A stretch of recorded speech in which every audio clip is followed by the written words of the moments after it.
Hey guys, welcome to another episode of Autogefühl. Today with me, AJ. You join me on a beautiful day here on the coast of Portugal, just a couple hours out of Lisbon. The sky is blue, it's windy, the temperature is just right, and it's a great welcome change from currently where I live in Germany, where it's a little bit dark and cloudy and rainy. But I'm not here to talk about the weather, nope. I'm here to talk about this. This is the all-new, first ever BMW 6 Series Gran Turismo. I know what you're thinking. Come on, AJ, it's just a 5 Series Sportback. But trust me, there's a little bit more to this car than just that. The front axle assembly is from a 7 Series, the rear axle assembly is from a 5 Series Touring, and it's got a few other tricks up its sleeve. So join me today as I test this car on road to see what it's got. Are you interested? Come on, let's go!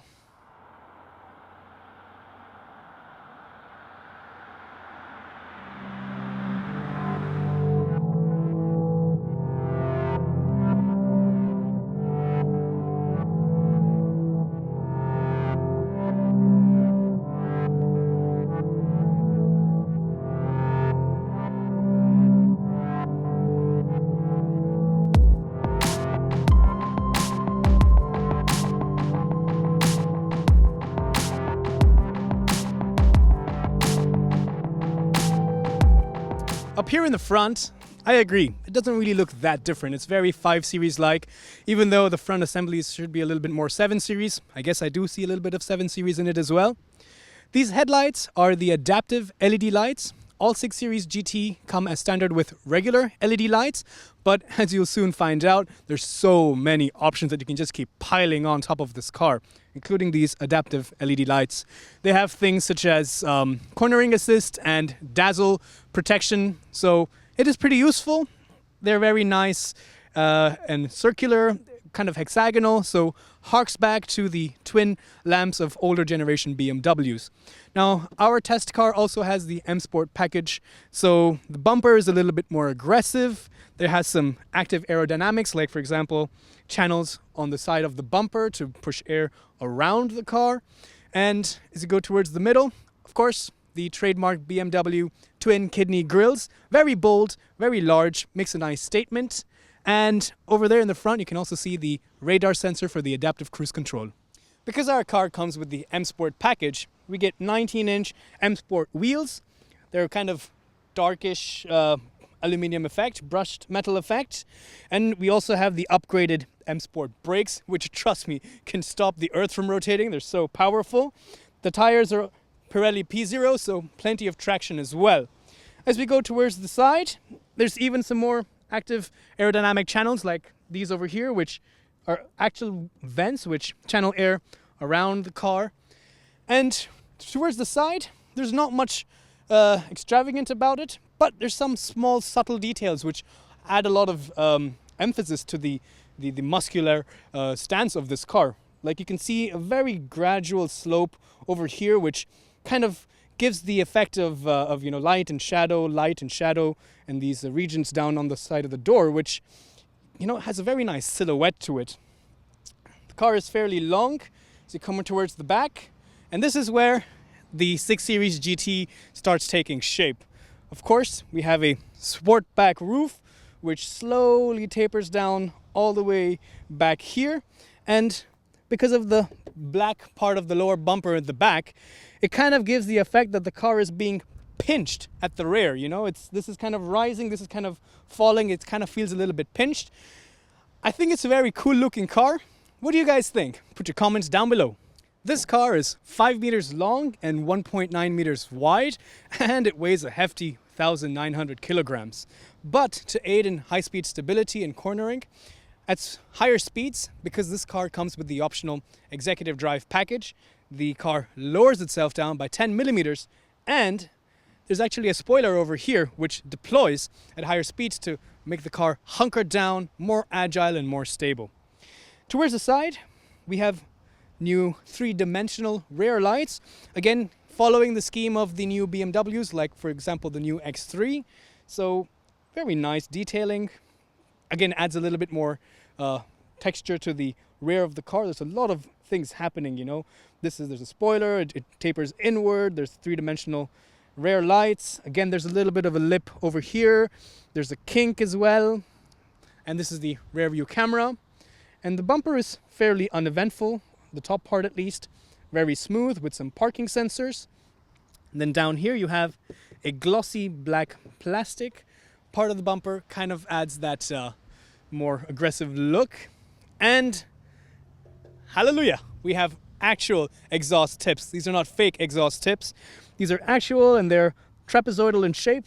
There's 2 of them and they sound really good.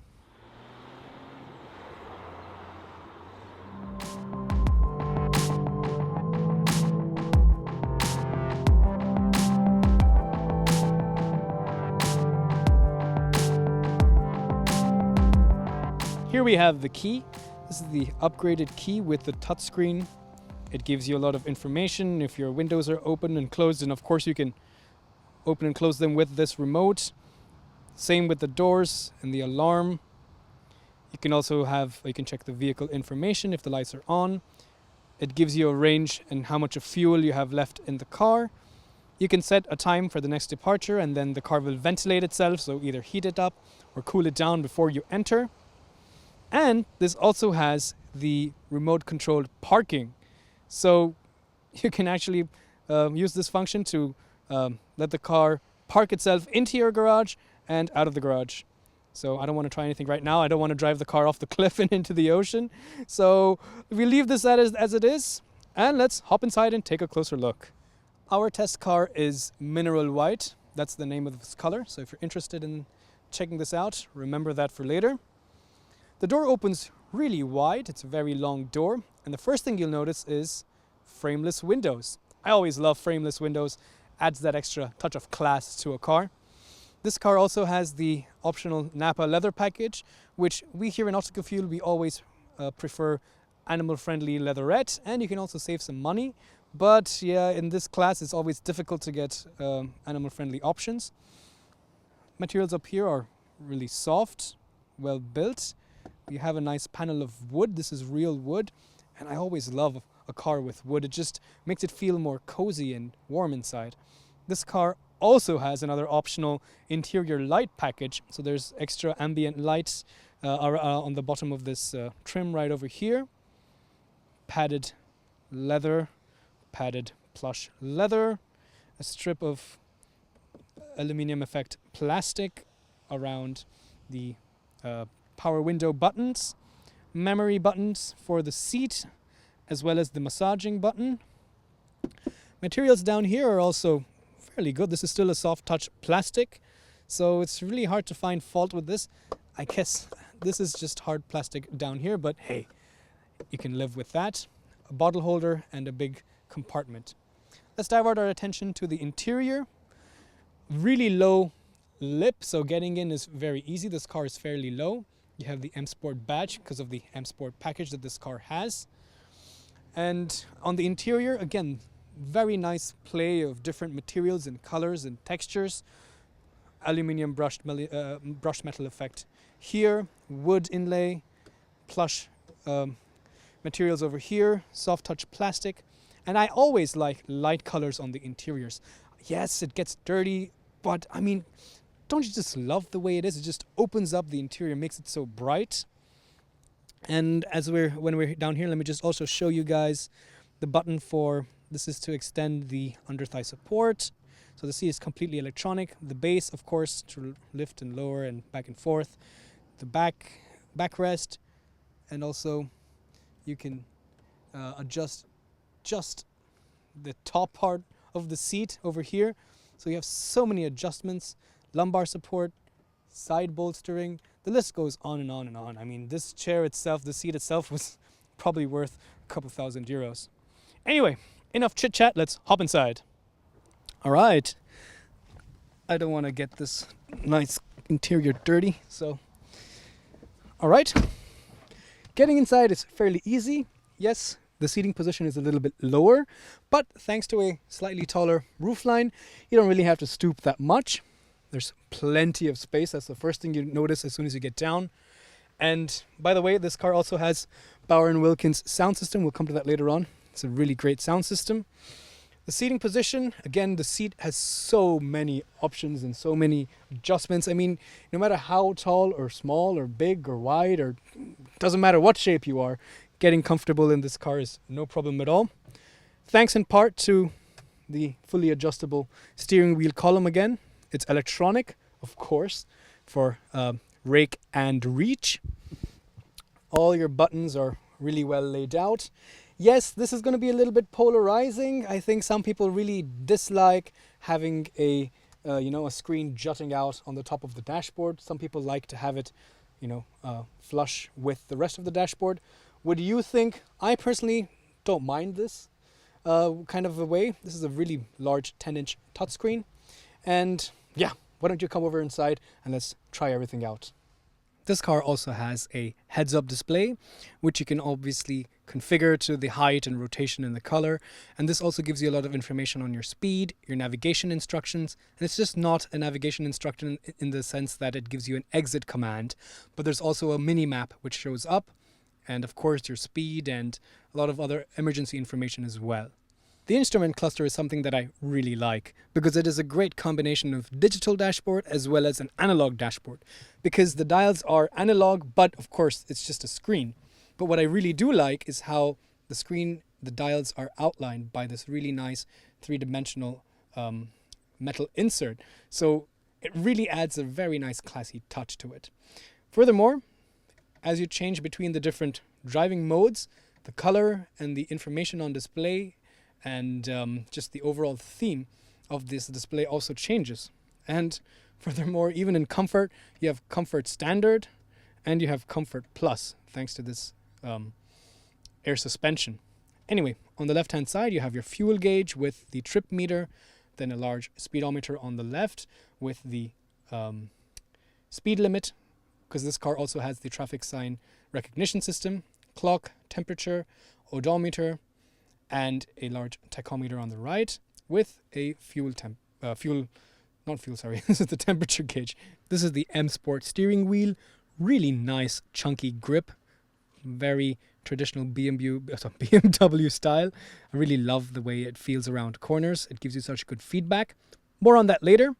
Up here you also see that we have paddle shifters thanks to the Steptronic Sport transmission, and we have cruise control, adaptive cruise control settings over there to either set the speed limiter or the adaptive cruise control, set the distance you want to maintain with the car in the front, active lane keeping assist, and over here you have buttons for your audio and telephony controls, as well as the voice command button.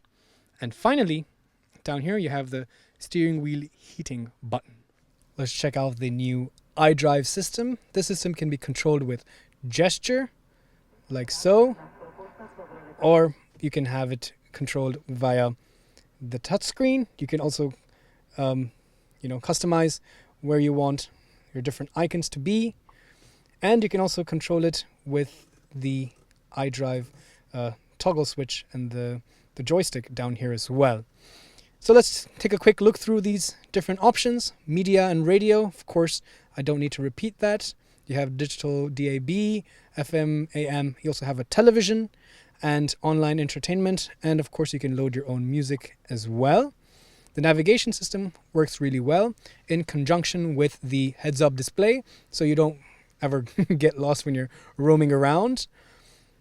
This car also gives you things like parking assist, so it has live updates on news, in terms of weather and things like that, and also will adapt the route accordingly, as well as look for empty parking spaces in your nearby vicinity. But again, these functions are not that new. We've seen these on lower cars in a lower price range as well, but it's good to have that. Communication, of course, you can connect your phone. This also has Bluetooth connectivity and things like that. You have BMW Assistant and a concierge service.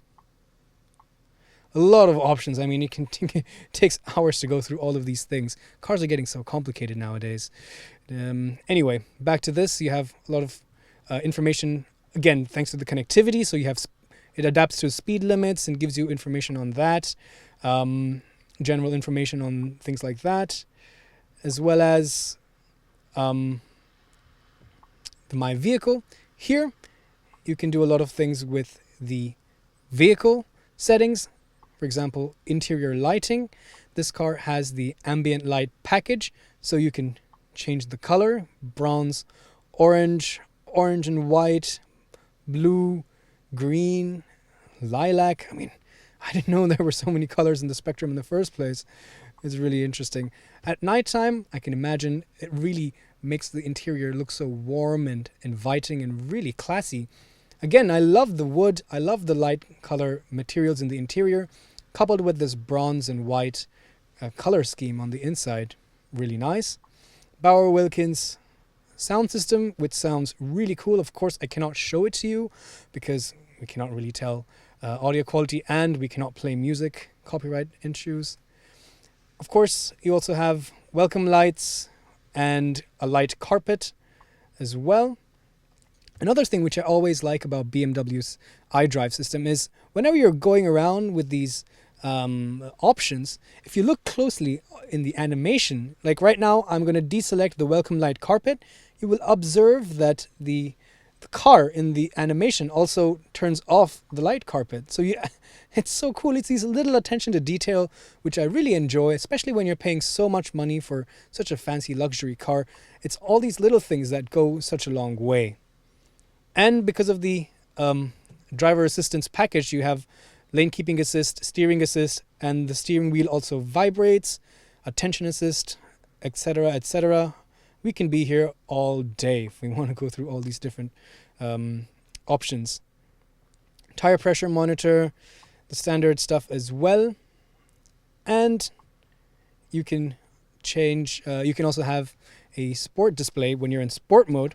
So then you can have access to the power that this car is making, as well as the torque that it's making. Is that it? Is there something more? Nope, that's about it. So really next generation system, and I think really goes well with the overall personality of this car. This car also has a 360-degree camera and a backup camera with dynamic guidelines and a dynamic camera view. Wow, that's really fantastic. Just check it out. And you can also have a front view in case you're going over some rocky terrain like we were right now, trying to get into this fantastic shooting location.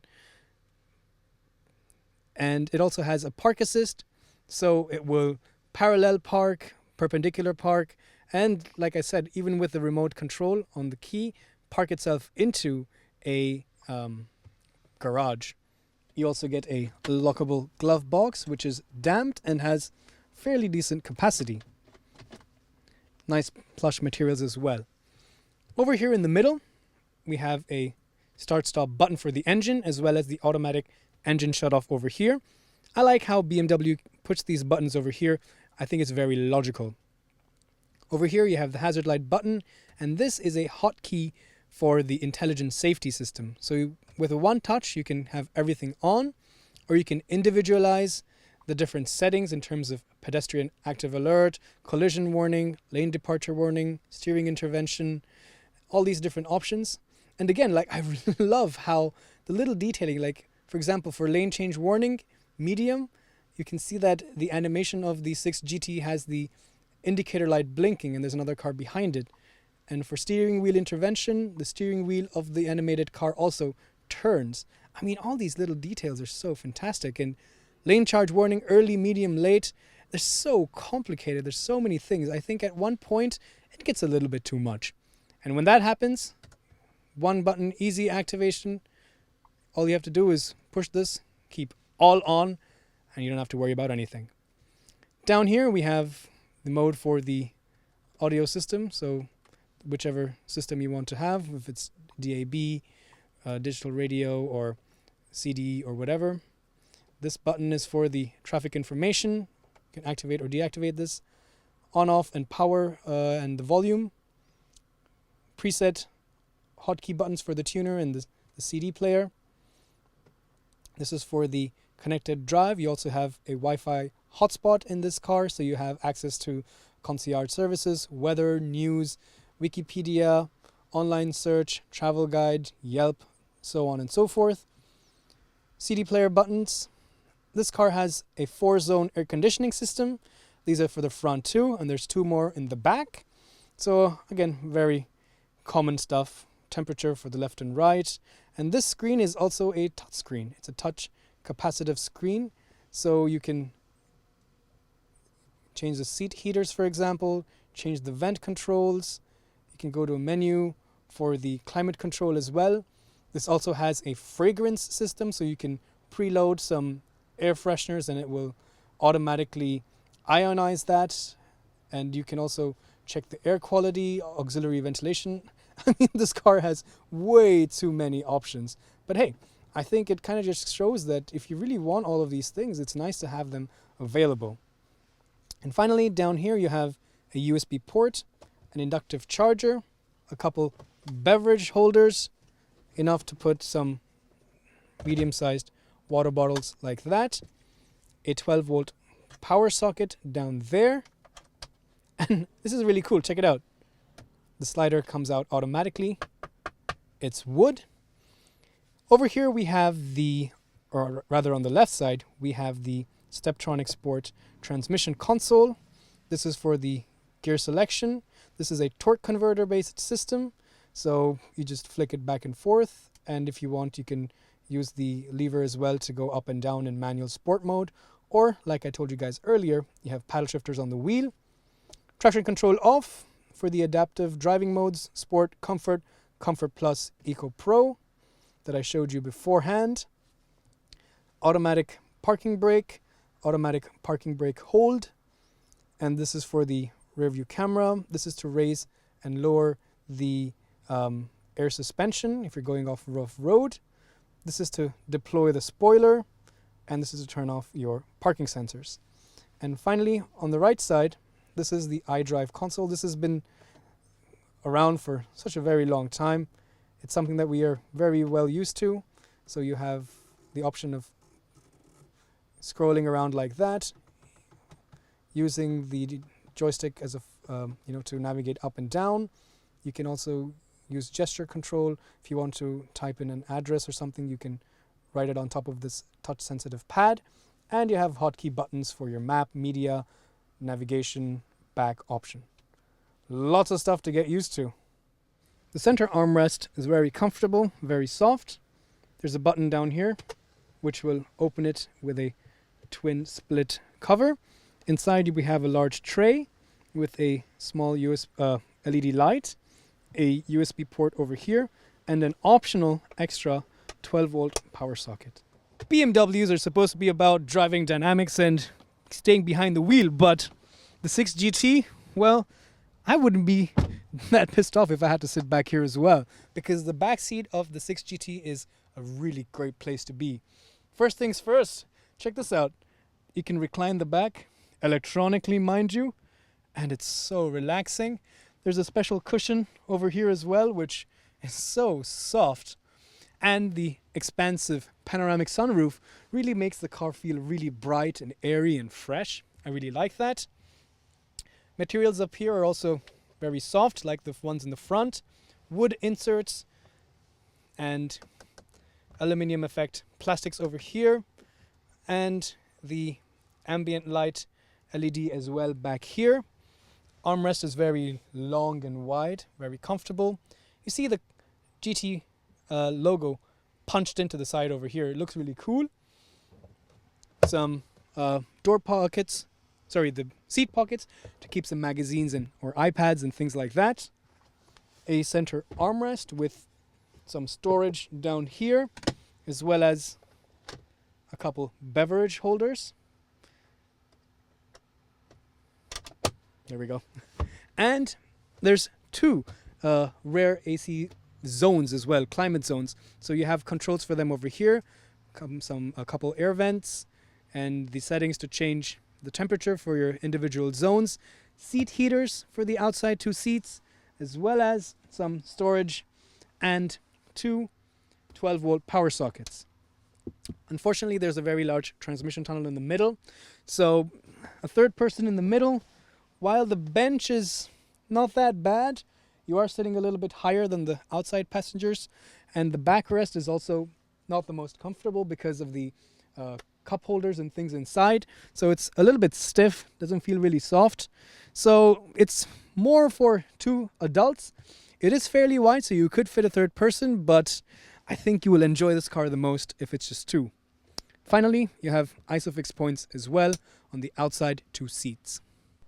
Before we open the hatch, I just want to point out something that I just noticed. The parcel shelf in the back is made of two parts. The part which is further towards the outside is fixed with the hatch, and the part which is on the inside is the one that remains on the interior. Let me show you. This has a power tailgate. So there's a button to lift it automatically. So like I said, half of it is here and half of it is over here.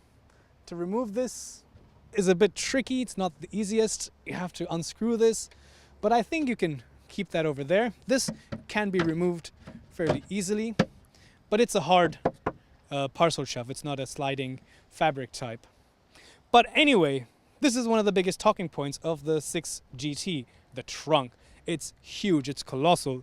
At this configuration, it's already 610 liters. If I put the seats down, which is really easy with these switches over here, which let you electronically fold the seat in a 60-40 fashion, or even thanks to the ski hatch, a 40-20-40 fashion, now you have 1,800 liters. I mean, you could swallow up anything.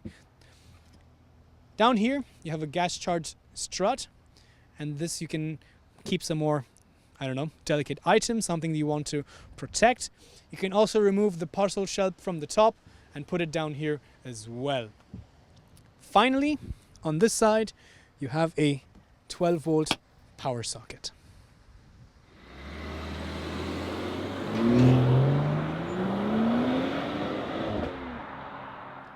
The BMW 6 Series GT comes with 4 engine options: 630D, 640D, 630i, and 640i. The 630D is a 6-cylinder, 3-liter diesel engine which makes 265 horsepower. You can get this with rear-wheel drive or X-drive. The 640D is also a 6-cylinder, 3-liter engine which makes 320 horsepower, diesel, but this is only with 4-wheel drive. In terms of the petrol engines, you have the 630i and the 640i. 630i is a 4-cylinder, 2-liter petrol engine which makes 258 horsepower and is rear-wheel drive only. And finally, the big daddy is the one we have right here, the 640i, which is a twin-scroll turbo, 6-cylinder, 3-liter engine, inline cylinders, 340 horsepower, petrol, and you can get this with either rear-wheel drive or the X-drive. I'm here with Andreas Ederer from the, is that correct? Yeah. All right, there we go. From the BMW 6 GT. He is the product manager for the 6 GT, and he's going to be talking to us about this car. Thank you so much for being with us, Andreas. Now, first of all, the 6 GT, I mean, that's a fairly new concept because it's never been done before. So where does this slot up in the BMW range? Is it something more closer to the 5 Series or something closer to the 7 Series? You know, where does it fit in the ladder? It's definitely closer to the 5 Series. When you look at the numbers that we have for our BMW model ranges, the uneven numbers stand for those traditional core concepts that we have: 1 Series, 3 Series, 5 Series and 7 Series. And alongside we have the even numbers 1 digit higher up, where we have the more emotional or functional concepts. And in that aspect, the 5 Series is the core concept, and the 6 GT will be the functional and also more emotional concept, with the number 6, obviously. Mm-hmm. And according to price as well, I mean, we were just talking earlier, this car starts at around 70,000 euros, but with the options in Germany at least, this car is closer to 100,000 euros. But I mean, what would draw somebody who is, you know, investing something over 100,000 euros in a BMW, say, and how would this proposition of a 6 GT draw him away from a 7 Series into this instead? When you talk about prices, you also have to look at the options that come with the car, standard-wise, or what is on the car, like a car like this. When you look at the prices, a 5 Series or the 6 Series Gran Turismo is only 3,000 euros, spec adjusted, more expensive than this. So therefore, I think it's a pretty fair deal. And the 7 Series, for example, is, I should say, 20,000 euros away. spec adjusted also. Was very interesting. And any other variants on this platform that we can see in the future in terms of maybe a full M Sport version of this 6 Series? Well, when you look at the future, there are possibilities, but that is nothing I can talk about right now, obviously. So just one last quick question. So the front, I've understood, is the assembly for the front axle is based on the 7 Series, whereas the rear is based on the 5 Series Touring. Is that correct? Yeah, that's correct. When you look at the architecture, I mean, many people talk about the base car or what is the platform. We don't think in platforms anymore. We think in architecture. So therefore, we have a front end from the 7 Series, the back end of the 5 Series Touring, and so this is all as Baukasten, as we say in Germany. Well, it's certainly a very interesting car. I'm interested in what your opinion is as well, so please put your comments down below. Here we are, driving the first ever BMW 6 Series GT, first ever. But anyway, first impressions. Well, it certainly feels like a BMW, certainly looks like a BMW, and it certainly drives like a BMW. The steering wheel, thanks to this M Sport package, is really small and chunky, has a very nice grip to it, it's very comfortable to hold, and there's so many settings. This is the integral adaptive steering, or some fancy mumbo jumbo, but the point is it's a progressive steering rack. So it can change the rack ratio and of course change the weight that the steering wheel also provides. Right now we're in Comfort Plus mode. This car has the executive drive package, which means that it uses a combination of the air suspension, the anti-roll programming, adaptive dampers, as well as this steering system to really smoothen out all the bumps and undulations on the road in this Comfort Plus mode. And when we go to Sport mode, become a lot more taut, tight, hunkered down, and more and provide more grip. In fact, at higher speeds, especially in the Sport mode, for example, the car rides 10 millimeters lower than usual, and the rear spoiler also gets deployed, and this really gives you a very composed, poised, controlled cornering ability. Right now, let's just stick to this Comfort Plus mode because, I mean, just look at this gorgeous scenery. Look at the cliffs on the side, and wow, Portugal is really beautiful. It's good to be back here, and it's really sunny and hot and warm. I was getting a bit sad that summer was getting over in Germany, but thankfully my job lets me travel around, so really great place to be. A lot of people were also really interested in this car as we were driving along. A lot of people stopped and asked what it was. And I think that's kind of what makes this car a little bit unique. I mean, even the 3 Series Gran Turismo, you don't see that many on the road, not really. You see the Touring more often than the GT. But from the rear view, I think some people were confused that it was either a X4 or an X6 because it kind of has that SUV-like stance in the back, especially with those black bumpers. But in the front, you know, it just looks like a regular 5 Series or maybe a little bit of a 7 Series. It's hard to tell the difference in this 6 GT. So I think it's a little bit, its identity is lost a little bit in that sense, but it drives like a regular 5 Series, you know. It has a very low seating position. Ooh, a little bit of traffic. Everybody also wants to come out and check out the beach on the sunny day. Totally understand their sentiment. But yes, because of the seating position, you know, it feels more car-like. And in this comfort mode, or the Comfort Plus mode as well, the suspension is actually riding a little bit higher. You know, the air suspension is gives itself more play to work with so that it can iron out the undulations on the road. And even though the seat is set to the lower position right now, it's all the way down, I have a very good visibility. The windshield in the front is really large, it's really wide. The windows on the side are also really tall, so it gives you good visibility. Thanks to the sunroof, there's a lot of light entering as well, so it doesn't feel dark and gloomy inside. The rear window is a bit hit and miss, I think, because it is a large window in terms of surface area, but because of the angle that it's at, thanks to the sport back, it's the effective height of the rear window you get is not really that much. So it's a little bit of a hit and miss. Of course, when you're parking, you have the 360-degree camera, you have the rear view camera, parking sensors. Heck, it can even park itself, so it's a minor niggle. Now we're on some more twisty, windy roads. Let's get it out of this wallowy Comfort Plus suspension and put it into sport mode. Now the dials immediately change red, so it gives you that impression that, okay, you know what, I'm ready to shoot forward. The steering wheel also becomes a lot more heavier, and again, this active steering rack, I mean, now it gives you such instant response. It's very dynamic. Let me just adjust this rear view mirror. There we go. And the M Sport logo is also right there in the middle, so it kind of eggs you on, it urges you on to go faster. And if you really want to, you can go really fast with this car. I mean, 340 horsepower, inline six, twin scroll, petrol engine. This car is mean. It can go like stink. Plus, the X-Drive system is a asymmetrical all-wheel drive system, so it can channel power to just one wheel if it has to give it the most amount of torque, to give it most amount of grip, to get you out of any tricky situation.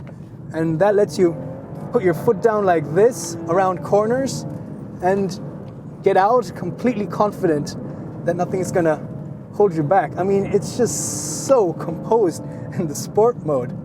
And the engine sounds pretty nice as well. Of course, the sound deadening in this car is top notch, and I really mean top notch. So much so, in fact, that the air conditioning vents, the blower sounds quite loud. I don't know if is a little bit on the louder side, but you know, it's my job to really analyze every detail of this car, and I felt that the air conditioning blowers were a little bit loud, especially even at just about 50% of the speed. Perhaps it's because everything else around you is so hushed. It also has acoustic glass and really thick door panels and a lot of sound deadening everywhere. So anyway, what I was saying, the engine sounds pretty good. The exhaust note, as you guys heard, is also really cool. The 6-cylinder engines are always inherently so balanced and silky smooth. It just sounds really cool. The pedals are, because of the M Sport package, aluminum, so it has a very sporty feel, but you do not have the option of a manual gearbox, at least not in Germany, and at least not right now. I'm not sure if you're ever going to get one, but this Steptronic Sport transmission that we have here is a torque converter system with paddle shifters. But in my experience today, driving around in this car, you don't really need to be worried about using the paddle shifters because the gearbox is really intelligent. It knows what it's doing. It's almost always in the gear that it needs to be. Sometimes, even at about 70% throttle, not flooring it, not using the kick down, even then the engine shifts down, I think, a little bit unnecessarily. So in that point of view, then I guess you can put it into the manual mode and you can just take complete control with the paddle shifters like this. Then it gives you can see which gear you're in, M1, M2, so on and so forth. Anyway, now we're in a little village, so picturesque. Let's go to the third mode, and that is Eco Pro. So here the car is, as the name suggests, trying to give you the best economy. Now, a big 340-liter engine is not really a byword for fuel economy, but this has a lot of intelligent systems. It has variable turbine geometry. It has a lot of other things like that, which should help reduce the consumption. We'll come back to that in a little bit of time, because right now we haven't been driving nearly enough to get a reliable figure out of the mileage calculator. So right now we're on some really rocky roads in the Eco Pro mode. It is fairly comfortable, but what you really need in a position like this is the Comfort Plus mode. Now the car just becomes like a Rolls Royce. You know, these BMW guys own Rolls Royce, so maybe they're using a little bit of the technology they use in that car in this as well, because it's so silky smooth. We're going uphill on this cobblestone street, It's very uneven, very jagged, sharp edges, but the car is very flat, very composed, very quiet. Of course, it kind of goes up and down a little bit, but these adaptive dampers have a two-stage valve, which at slow speed, in high travel situations, the rebound and the compression is adjusted to make sure that the car stays level, and at higher speeds, with small undulations, even there the rebound and the compression is adapted to give you the most amount of stability at high speed. We have to wait for an electric pole repair truck, so give me a minute. Now I think it's a good time to talk about the navigation system. The navigation system, thanks to this large screen, is very easy to read. It's very bright during the day. Also, with the use of the heads-up display, you can be rest assured that you don't have any problems. There's a lot of safety features as well in this car. Blind spot monitoring, lane keeping assist, front collision warning, adaptive cruise control, blind spot detectors. The list goes on and on and on. And this button over here, you can have an immediate access to turning everything on or have an individual setting. Of course, right now I'm not allowed to turn everything off because this is a test car, but you could once you have it. If it's your car, you can. And yes, like I was saying, in the comfort mode, it is really plush. It does feel like a 7 Series in that aspect. And the steering is very light. The rack is also much slower. So now it's a little bit numb. You know, it's not very BMW-like in this case because you don't get too much of feedback from the steering wheel in telling you what it is doing. It's a little bit slow to self-center as well. It's a little bit, it's not that crisp. But hey, not everybody wants to be driving at 1010 all the time. You want to sit back and relax once in a while, and this car really does that. I think it kind of also suits the characteristic of this car. You know, it's a GT, it's a Gran Turismo. You have a Sportback, so it's a luxurious long-distance cruiser as well as a fun car when you need it to be. It's kind of a jack of all trades, you know? And so right now in this comfort mode, it's very, very good for long distances or ambling around on bumpy city streets. The engine and the gearbox are also holding a lower RPM and a higher gear so that you don't have sudden jerky motions. The nose of the car isn't nodding up and down as the gears are being changed. So it's a very smooth operation. But when you want to really enjoy yourself and put your foot down, you can do that, which I will show you in a little bit again once we get out of this little town. Let's talk about the seats until then. The seats have a lot of adjustments. You can even adjust just the upper half of the seat. You can adjust the lower half, and I mean just the back. And you can obviously raise and lower the base of the seat. You can extend the under thigh support. You can position and change the amount of lumbar support that you want, and of course push your seat forwards and backwards. So this is a very, very adaptable seat, so you can really find a comfortable seating position. The brakes, because of the M Sport package, are also extremely powerful. Gives you really good confidence when you're going around corners or all these really small streets. If there's a sudden emergency situation, it has the bite to stop it from, whatever speed you're going. It's a really great system. Okay, now we're out of the village, so let's put it into sport mode. All right, let's put it into manual, sport, drop it into 2, and let's give it a little bit of a kick. Wow, that's a big shove in the back. And the engine sounds really great. 6 cylinders. The body rolls a little bit. I mean, it's expected. This is still almost nearing 2,000 kilograms. It's about 1,800. But, it's a heavy car and it shows. But there's no squealing from the tires. The tires are not making any complaints whatsoever. The adaptive steering wheel also means that around these hairpins like this, I don't need to give it a full motion. There's a little bit of understeer there. I could hear the tire squealing a little bit. But I think overall it's still doing really well. The body roll, like I was saying, it's there a little bit, and I can't really expect this to be as flat as an M3 or one of those 3 Series sporty sedans. But the X-Drive, I think, and the air suspension and the steering, active steering, these 3 things together really give this car such a sporty dynamic that it's easy to forget that you're driving a 6 Series GT. Actually, it's really easy to forget that because there has never been a 6 Series GT, so you have to realize that every now and then that, hey, wait a minute, I'm not driving a 5 Series, I'm not driving a 7 Series, it's a 6 Series GT. But it really is a nice shelf to the back, brakes really well. The steering wheel gives you really good feedback, but still not that weighty. I wish it was a little bit heavier in the sport mode. This is sport mode, so it really doesn't get any heavier than this, but it's really direct. It's very confidence inspiring. I would say, you know, the X-Drive, I don't think it's that useful in this car. You know, I think it's a great system overall, don't get me wrong.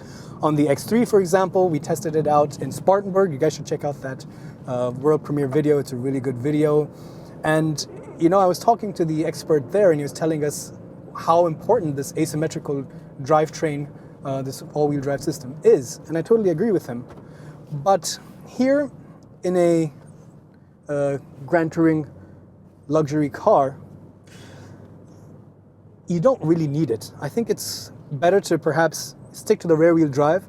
BMW, you know, sedans are, I think, the best when they're just rear-wheel drive. It also reduces the amount of weight.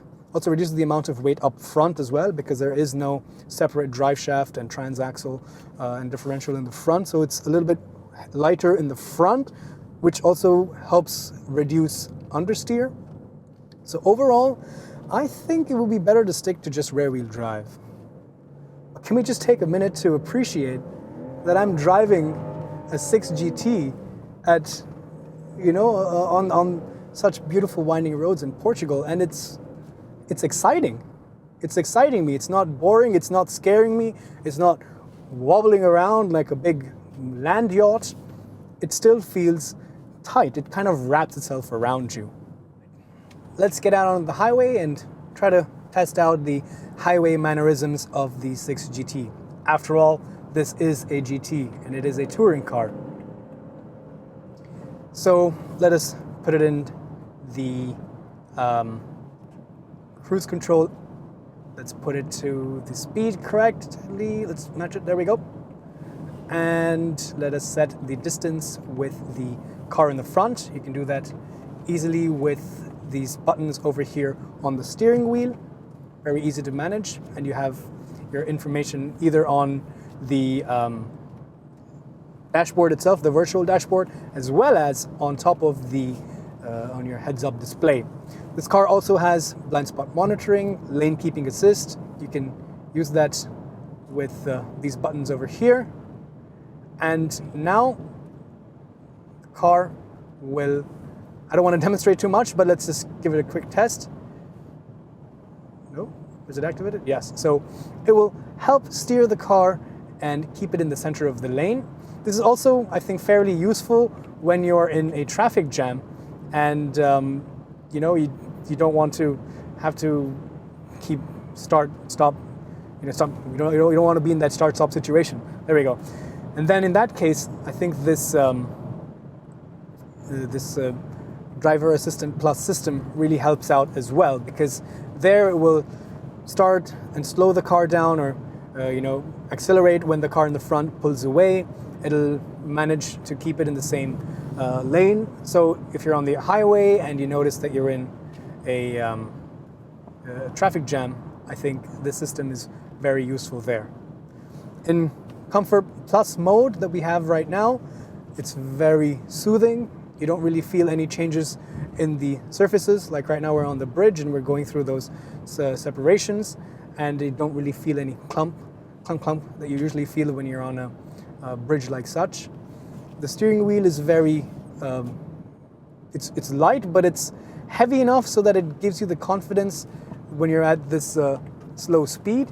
When you're at this high speed, that you can really, it gives you that sense of stability. That's the word. At the same time, the sound insulation is also really good. The wind and the tire noise is kept at a minimum, and the again, the visibility is really good. So highway mannerisms are really great. Of course, this is a really this car is really built to be a long distance cruiser. and it does that really well. It's a little bit heavier as well, so that helps iron out the undulations on a highway. It helps maintain composure. Let's check now, since we've been on the highway for a little bit, if we can get a more realistic number of the mileage. It says we're doing about 14.4 liters for 100 kilometers, which is really high, I know, and this is still not really a realistic number, but you know, it's still not going to be giving you such great mileage. I think the claimed mileage figure is about 8.5 to 9 liters for 100 kilometers on a combined cycle of urban and highway. Oops, there's some construction work here, so let's slow down. So I think you can expect it to be roughly around 9, depending on how you drive. If you were driving like I was on the twisting mountain roads in sport mode, in second gear or third gear, really just throwing Michelle around, my cameraman, throwing him around everywhere, then yeah, you're probably gonna not see those numbers on the trip computer. But on long distances, on the highway, in Comfort Plus mode with the cruise control, I think you can expect around 9. And I think that's a fairly good number if you ask me.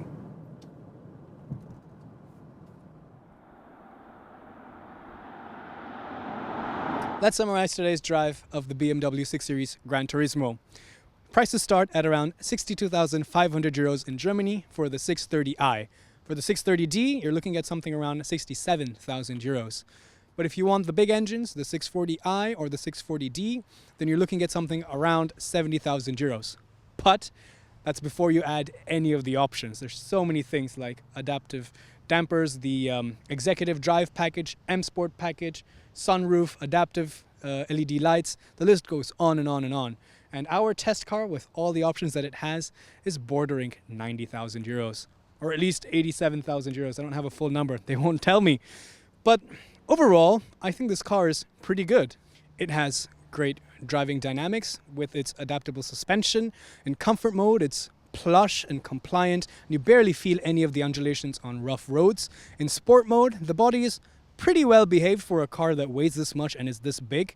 The engine is really powerful, has very exhilarating acceleration, and space on the inside is also fantastic. Thanks to this Sportback Gran Turismo configuration, the boot is just enormous. Very easy to swallow up all of your weekend luggage for you and your family. The build and quality and craftsmanship is also top notch. If I have to complain, the only thing I would say is it's a bit steep, and at this price point you have a lot of other luxury car options, and dare I say you could even consider the 7 Series for a few thousand euros more. But I want to know what you guys think. Put your comments down below.